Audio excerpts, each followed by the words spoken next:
Ini hotel yang kita nginepin tampak malam hari guys. Sangat dekat dengan Madinah ya, dengan Masjid Nabawi. Dan dia itu ke kiri itu masjid.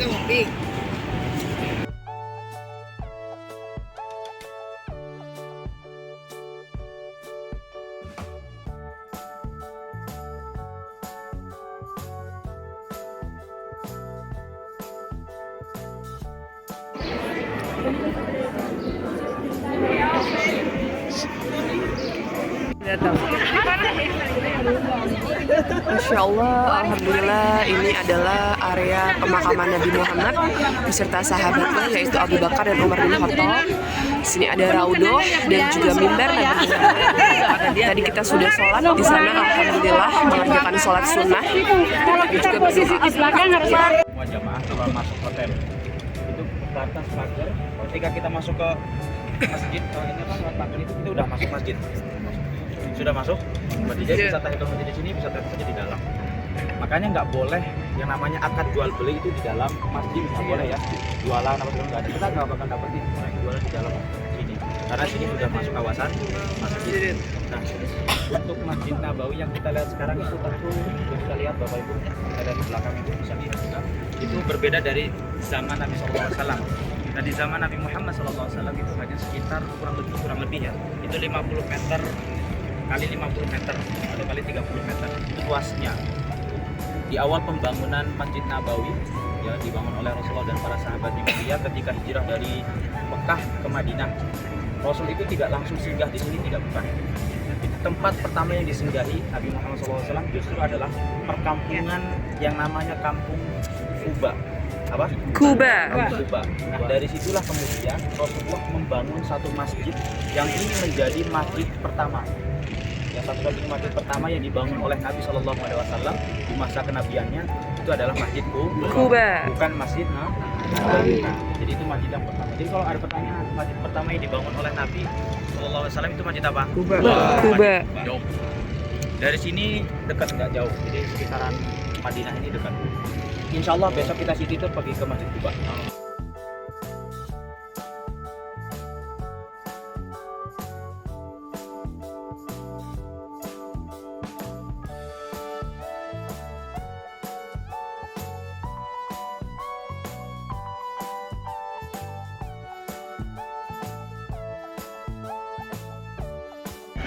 Alhamdulillah kita sudah masuk ke dalam area Masjid Nabawi dan sekarang sedang mencari saf.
Halo, Assalamualaikum. Kali ini subuh dari Madinah.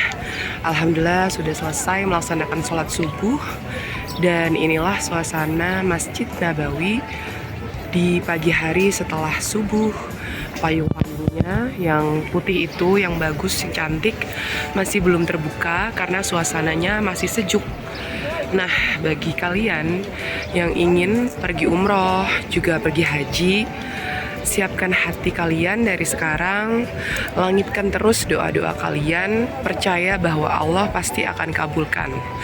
Bukan perkara siapa yang mampu, siapa yang punya banyak uang, tapi perkara siapa yang mau dan terus-menerus meminta dan mohon kepada Allah agar bisa datang ke sini.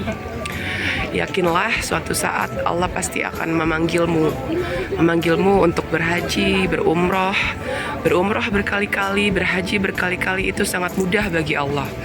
Urusan kita hanyalah ikhtiar, dan ikhtiar. Bismillah ya Allah, semoga yang mendengar aku hari ini, semoga semuanya dilancarkan urusannya oleh Allah, dimudahkan rezekinya, dan diberikan keselamatan di dunia dan di akhirat. Amin amin ya robbal alamin. Optimis, terus selalu afirmasi positif, langitkan doa, husnuzon kepada Allah, dekatkan diri kepada Allah. Allah Maha Kaya, Allah Maha Rahman, Maha Rahim. Insya Allah, Allah akan kabulkan segera di waktu yang tepat, di waktu yang terbaik. Amin amin ya robbal alamin.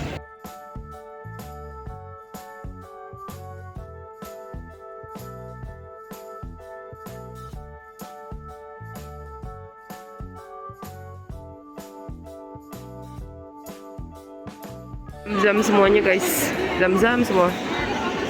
Jadi kita cari saf dulu ya.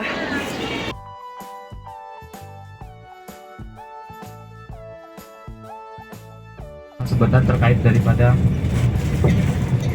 Jabal Uhud yang Bapak langsung dengan jelas. Sudah sampai di Jabal Uhud. Jadi kali ini kita di Jabal Uhud ya guys. Jabal Uhudnya banyak sekali yang jualan. Masya Allah, alhamdulillah ya. Kita sudah sampai di Jabal Uhud, Masya Allah. Mengenang perjuangan Nabi Muhammad SAW dalam menyebarkan agama Islam. Jadi Jabal Uhud tuh Nabi Muhammad mau apa ya? Ntar coba kita tanya Pak Ustadz ya.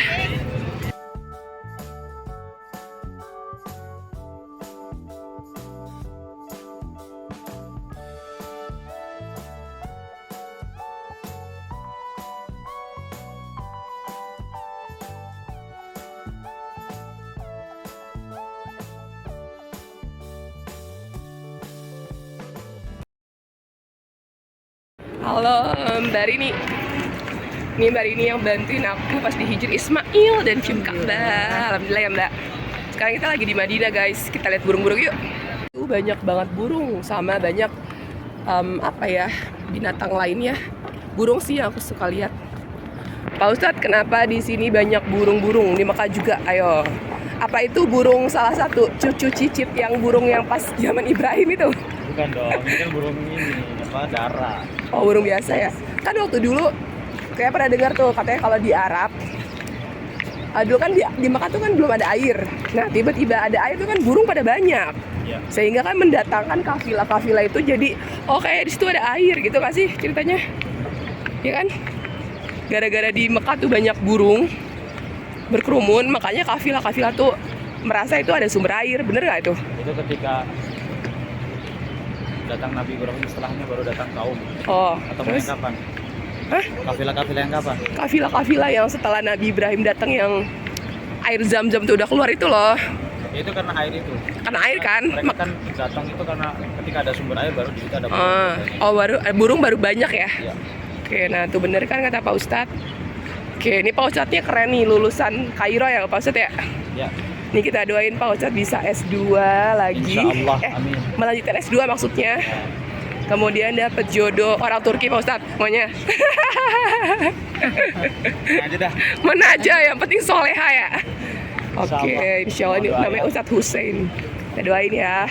Nah, nih depan kita tuh udah dibuka payungnya. Kalau tadi subuh masih kuncup. Insya Allah ya. Ini nikmat Allah yang mana lagi yang kalian dustakan guys. Insya Allah, alhamdulillah. Semoga kalian bisa segera kesini ya. Amin.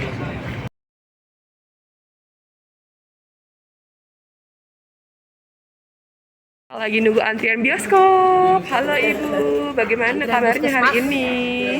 Sehat ya? Sehat ya Umi ya? Semangat Umi, besok pulang ke Indonesia. Ini mikir itu ada suatu lepat jualan di rumah sih ini. Sehat ya Umi ya? Ayo Ibu, mau nonton ya? Iya. Bu katanya suami istri nggak boleh nempel-nempel. Boleh ya? Kesian yang nggak bawa suami. Maaf ya. Terus apalagi samping Ibu tuh, udah kangen banget. Kita mau nonton. Layarnya di dalam. Oh, halo Bapak, sehat ya? Masih semangat ya Pak ya? Oke, alhamdulillah. Menyala Bapak. Ini ada Ibu Cetar nih, Ibu Cetar. Princess. Ini ada Mas Ari. Halo. Bapak sehat ya? Semangat ya Pak? Besok kita balik ke Indonesia. Halo Bapak. Halo. Sehat ya? Halo Mbak. Alhamdulillah. Sehat terus. Mbak Kenny. Semangat Mbak Kenny. Alhamdulillah. Oke. Halo Mbak Rini. Ini Pak Fahri nih, Pak Fahri. Oke. Sehat ya Pak ya? Alhamdulillah. Semangat ya, semangat. Bapak gimana? Masih semangat? Semangat. Ibu semangat Bu Rosa. Ya harus. Alhamdulillah ya Bu ya. Pak Haji bagaimana Pak Haji? Semangat ya Pak Haji ya. Ini ada Pak Irwan Musri ini. Alhamdulillah ya, semangat semuanya. Tuh. Kita mau menunggu antrian masuk. Alhamdulillah kita bisa ke sini ya guys.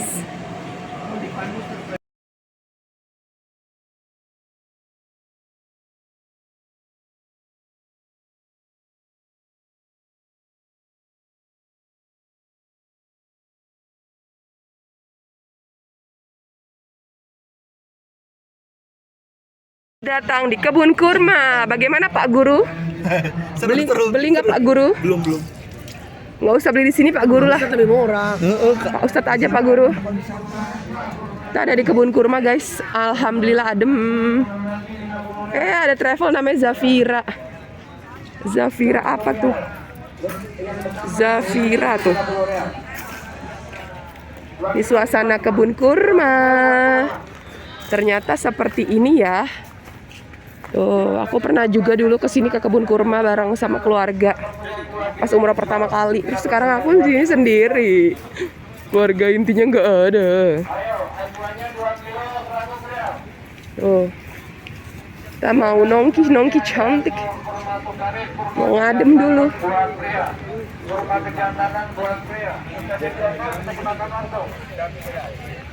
Menikmati. Nggak di mana-mana ngomongin Jabal Uhud. Masya Allah, alhamdulillah ya. Banyak sekali orang di sini. Masih pagi, udah hareudang. Tuh, bagaimana ini sebagai warga Gunung Kapur, hareudang tuh? Hareudang jasa. Hareudang ya. Teu tiasanya. Ayeuna teh meuni hareudang. Oh, biasa kipas, Oke. kipas. Eueuh kipas eueuh. Hareudang. Ini hareudang. Yuk kita ikutin jamaah Sofa Holidays. Mau ada penjelasan sejarah sama Pak Ustadz Hussein dan Pak Ustadz Ari Gumilang. Amma ba'du, puji syukur kehadirat Allah Subhanahu wa taala telah berikan kepada kita kenikmatan, dan salah satu kenikmatannya adalah kita bisa berkumpul tapak tilas daripada perjuangan dakwahnya Nabi Shallallahu alaihi wasallam dalam menebarkan Islam. Nah, salah satu dalam literatur sejarah, salah satu perjuangannya Nabi adalah mengikuti perang langsung. Yang namanya perang langsung, Rasulullah ikut, namanya Ghazwah. Kalau Rasulullah nggak ikut dan diwakilkan oleh sahabat untuk menjadi komandannya, namanya Syariah. Nah, pertama yang harus kita ketahui adalah Jabal Uhud. Udah tahu Bapak yang mana Jabal Uhud? Nah, Sana. jadi Jabal Uhud itu dari kata ahadun, artinya satu atau menyendiri atau satu. Jadi gunung di Madinah itu banyak Bapak Ibu, tapi hanya satu, Jabal Uhud itu menyendiri daripada gunung-gunung yang lain. Ya. Nah, Jabal Uhud ini nih membentang dari sini, ini yang kiri ini, sampai terus ke kanan sana. Tuh, ujungnya di sana.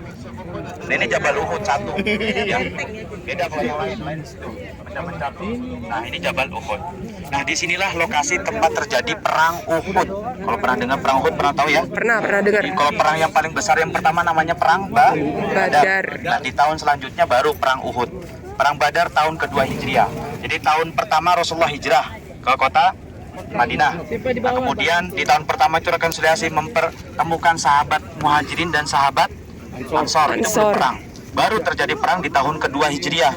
Setelah Rasulullah setahun tinggal di Madinah, perang. Itu perang Badar. Yang menang siapa? Kaum muslimin menang. Kaum muslimin cuma 300, lawannya orang kafir 1000.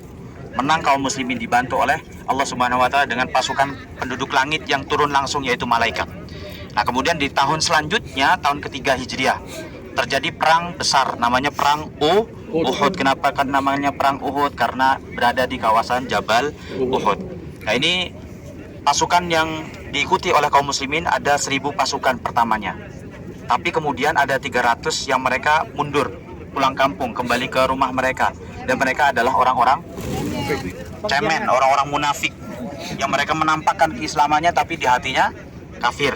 Nah, itu mereka orang munafik. 300 pulang, berarti sisa berapa? 700 sisa, yang mereka benar-benar ada mengimani Rasulullah Shallallahu Alaihi Wasallam. Nah, orang-orang kafir yang datang dari Mekah itu mereka jumlahnya berapa? 10.000. Berapa? 3.000 pasukan. Coba 700 lawan 3.000 pasukan. Nah, dalam kawasan perang ini terjadi itu di tengah-tengah sini, Bapak Ibu. Persis di sini tengah-tengah. Ini pasukan kaum muslimin, pasukan tengah kaum muslimin. Kemudian sayap kanan sebelah sana. Ada pasukan sayap kanan, pasukan sayap kiri sebelah sini. Dan ada satu pasukan khusus yang ditugaskan oleh Rasulullah SAW, yaitu pasukan pemanah. Di mana diletakkan? Ada 50 pasukan pemanah yang ditugaskan oleh Rasulullah SAW. Ini salah satu pasukan intinya. Jadi kunci kemenangan ada di sini. Itu ada di situ, Bapak Ibu. 50 pasukan pemanah. Makanya kenapa dinamakan Jabal Rumat, karena ini adalah Jabal pemanah. Di situ itu yang orang pada naik di atas. Di situ. Itu 50 pasukan pemanah. Jadi pesannya Rasulullah sebelum memulai peperangan itu, jangan sekali-kali kalian turun dari Jabal, dulu namanya Jabal Ainain. Jangan pernah turun dari Jabal itu, mau dalam keadaan situasi apapun, mau menang mau kalah, jangan pernah turun kecuali diperintahkan langsung oleh Rasulullah. Nah, kemudian terjadilah peperangan di situ, Bapak Ibu. Pimpinan ini kaum muslimin dipimpin langsung oleh Rasulullah Shallallahu Alaihi Wasallam. Di awal peperangan, ya di kancah peperangan itu, kaum kafir Quraisy itu datang. Mekah di sana ya, Masjid Nabawi itu di sana. Kalau dari sini mungkin kelihatan nggak menaranya. Masjid Nabawi itu di sebelah sana. Jadi orang kaum kafir Quraisy itu datang dari Mekah, tapi jalannya lewat sana, datang ke sini, lewat sana, dari sini. Ya. Karena ini tertutup, Jabal Uhud nggak bisa lewat sini. Terus ada pohon-pohon kurma, kebun kurma, mereka nggak bisa lewat. Jadi akhirnya mereka harus lewat sana, lewat sini. Nah, ketika mereka datang, setiap mereka datang ke sini untuk kemudian peperangan terjadi, di situ ada berapa tadi? 50 pasukan pemanah. Setiap orang yang datang langsung dipanah. Bisa satu bisa bunuh 2 orang itu. Karena dilemparkan sekali lemparan langsung 2 orang bisa kena panahnya. Makanya kuncinya di situ. Nah, kemudian di awal peperangan mereka mengalami kekalahan orang-orang kafir Quraisy. Nah, dalam peperangan itu kemudian pasti kalau misalkan terjadi kekalahan, orang-orang yang dalam mengikuti peperangan itu pasti membawa harta, persiapan, bekal semuanya dibawa. Baik itu emas, harta, sampai anak istri pun dibawa. Jadi mereka sudah chaos ya dalam peperangan itu, kekalahan, kemudian mereka meninggalkan semua harta yang mereka bawa di sini. Nah, disitulah terjadi fitnah. Ya, kaum muslimin sebagian kemudian mengambil harta rampasan. Harta rampasan nama lainnya adalah ghanimah. Apa? Ghanimah. Ghanimah itu ditinggalkan di sini hingga akhirnya kaum muslimin mengambilnya. Di situ terjadi fitnah. Akhirnya beberapa pasukan pemanah yang disiapkan oleh Rasul itu turun karena mengira sudah selesai peperangan. Kaum kafir sudah kalah. Mereka turun untuk membantu kaum muslimin yang lain untuk mengambil ghanimah tersebut. Ya, dunia nih. Nah, kemudian mereka turun mengambilnya, tapi tidak menunggu arahan dari Rasul. Pesannya tadi jangan turun, mau menang mau kalah. Mereka turun hingga akhirnya ada daripada pasukan kaum kafir Quraisy itu mereka punya pasukan berkuda kavaleri. Ini dipimpin oleh Khalid bin Walid. Pernah dengar nama ini? Pernah. Ya. Ini sebelum dia masuk Islam, dia masuk Islam. Masih jadi kafir. Jadi pada saat perang Uhud itu dia masih kafir. Jadi komandan berkudanya kaum kafir Quraisy yang datang dari Mekah. Nah, dia membawa pasukan berkudanya itu memutar sudah pulang ke sana, tapi dia muter balik ke sana lewat apa namanya itu? Itu kan kita tadi lewat kayak parit ya, semacam parit. Dia lewat bawah parit tersebut, muter membelakangi kaum muslimin. Kaum muslimin di tengah-tengah sini ya. Ya pasukan yang apa namanya yang di bawah, kalau yang di atas di sini. Mereka menyerang dari belakang. Yang tadi ada di sana 50 orang, semuanya turun kecuali 7. Ini pasukan pemanah dipimpin oleh Abdullah bin Jubair. Kecuali Abdullah bin Jubair, pemimpinnya itu tidak turun bersama dengan sahabat yang lain, tersisa 7 orang di sana. Kemudian Khalid bin Walid menaiki Jabal Ainain atau Jabal Romat itu, kemudian membunuh semua yang ada di atas. Ya Allah. Semuanya wafat. Ya Allah. Yang 7 orang tadi yang masih setia memegang perintahnya Nabi SAW. Ini gara-gara berapa? Sisanya tadi yang turun gara-gara tidak mengikuti perintah Nabi, kemudian wafat di situ. Kemudian mereka turun lagi. Nah, setelah tahu dari keadaan seperti itu, mereka yang kaum kafir Quraisy tadi merasa kalah, mereka balik lagi, kemudian menyerang kaum muslimin. Di awal menang, kemudian setelah itu Kalah. yang didapatkan kekalahan karena banyak sekali menelan korban sahabat. Jadi kurang lebih ada 70 sahabat yang wafat syahid dalam perang Jabal Uhud. Salah satunya adalah pamannya Nabi SAW. Siapa? Hamzah bin Abdul Muthalib. Dalam kisahnya Hamzah bin Abdul Muthalib itu ketika sudah wafat karena diserang oleh seorang budak yang namanya siapa? Tadi kayak pernah dengar? Wahsy itu budaknya Hindun. Ya, namanya Hindun. Ya, anak buahnya Hindun. Itu diperintahkan khusus sama Hindun. Pokoknya yang disuruh itu Wahsy itu disuruh cuma mantau Hamzah bin Abdul Muthalib aja, kan balas dendam. Karena di perang pertama, perang Badar, itu banyak orang kafir itu meninggal. Salah satunya Abu Jahal. Itu pembesar-pembesarnya orang kafir itu meninggal. Nah, dia balas dendam. Setelah itu sampai dalam kisahnya mungkin sebagian kita udah tahu, sampai dirobeklah dadanya, kemudian diambillah jantungnya dan dimakan mentah-mentah oleh Hindun tersebut. Kemudian dilepehkan karena nggak kuat. Nah, itu pernah terjadi juga. Kemudian sahabat yang lain ada namanya Hanzalah. Ada yang pernah dengar? Hanzalah ini sahabat Nabi, dia masih muda, pengantin baru. Dia belum sempat mandi junub. Ya, kemudian mendengar perintah panggilan jihad untuk mengikuti perang Uhud. Belum sempat mandi junub, kemudian ikut perang dan beliau syahid. Hingga akhirnya disebut dengan ghasilil malaikah, sahabat yang dimandikan oleh malaikat. Karena ini dilihat oleh Rasulullah SAW, disampaikan oleh Rasulullah SAW. Beliau salah satu sahabat yang dimandikan langsung oleh malaikat. Itu sahabat Hanzalah. Kemudian ada namanya sahabat Mus'ab bin Umair. Mus'ab bin Umair ini orang kaya dari Mekah, tapi di akhir hayatnya karena beliau mengikuti Rasulullah, ya diputus pembekalan dari orang tuanya yang tadinya dikirimin, kasih duit semuanya disiapkan oleh orang tua, tapi kemudian mengimani Rasulullah, beliau diputus semua ekonominya. Di akhirnya beliau wafat dalam keadaan yang begitu luar biasa sederhananya. Yang dipunya hartanya cuma pakaian yang dipakai. Namanya burdah. Burdah itu kain yang didatangkan dari negeri Yaman atau Syam. Itu kalau misalkan kainnya ditutup kepalanya, untuk menutup kepala, kakinya kebuka. Kalau untuk menutup kaki, kepalanya kebuka. Karena saking sederhananya beliau. Ini adalah ya, tempat kawasan di mana terjadi perang Uhud. Tahun berapa Bapak Ibu perang Uhud? Masih ingat? Tahun bukan 1945 dong. Proklamasi itu. Tahun 3 Hijriah. Ingat ya? Tahun 1 Rasulullah hijrah. Tahun 2 perang Badar, tahun ketiga perang Uhud. Nah, kaum muslimin, apakah kaum muslimin kalah? Di sini berbeda pendapat para ulama. Ada yang mengatakan kalah, ada yang mengatakan seri, ada yang mengatakan memang baina antara menang sama kalah. Karena memang yang namanya perang kalah itu pimpinannya itu meninggal atau wafat atau kalah, itu baru kalah. Tapi pimpinannya Rasulullah tidak meninggal. Karena pada saat perang itu Rasulullah kemudian menyelamatkan diri dan bersembunyi di sebelah sana. Bapak Ibu ada gua Uhud, di situ tempat persembunyiannya. Alhamdulillah akhirnya nemu pohon juga ya sis ya. Lagi ngadem kita sis di Jabal Uhud. Halo, ini namanya Miss Cetar. Ada yang bilang Miss Jinjing. Aku bilangnya Mama Syahrini. Kita udah jadi orang Arab ini. Alhamdulillah. Pakai cadar ini kita. Alhamdulillah. Kita mah Arab maklum ya. Boleh kita buka kacamata kita. Wih, Syahrini. Bapak gimana Pak? Istrinya Syahrini? Beda dari surga aku. Beda dari surga aku, Masya Allah. Oke ya, Alhamdulillah kita ngadem dulu nyari pohon. Kita mau orang Indonesia mah. Ya Bu ya, adem aja ya Bu kita. Karena stok putih kita sedikit. Tetap semangat ya Bu ya. Iya. Semangat membara menyala abangku. Langsung dari Jabal Uhud kita meladani cerita-cerita dari Nabi. Tadi ada perang Uhud zaman dulu. Semoga arwah-arwah yang gugur, sahabat Nabi semuanya menjadi syuhada dan menjadi penghuni surga firdaus Allah. Amin ya rabbal alamin. Amin ya Allah. Bye bye. Haredang, haredang, haredang. Bye.